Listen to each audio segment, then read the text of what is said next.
और आपको प्रश्न पूछना है तो यह पूछिए, इस ऑपरेशन में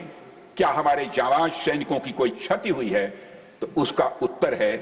नहीं, हमारे सैनिकों की कोई क्षति नहीं हुई। In the end, I pay my solemn homage to my 5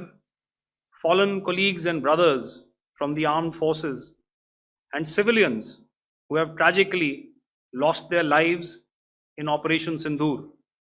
इस ऑपरेशन सिंदूर में हमारे पास ये लिस्ट है, हमारे 10 जवान शहीद हुए हैं, लेकिन राजनाथ सिंह जी ने ये कहा, संसद में बोला कि हमारे किसी भी जवान की, सैनिक की कोई भी क्षति नहीं हुई है। ये 10 जवान, इनके परिवार सवाल पूछ रहे हैं पूरे देश में कि राजनाथ सिंह जी, मोदी जी और अमित शाह जी, आप अपने देश के शहीदों का भी सम्मान नहीं कर पाए, मान और सम्मान नहीं कर पाए, उनकी एक्नॉलेजमेंट नहीं कर पाए कि उन्होंने अपने देश के सुरक्षा के लिए, हित के लिए अपनी जान दे दी, और आपने उनकी शहादत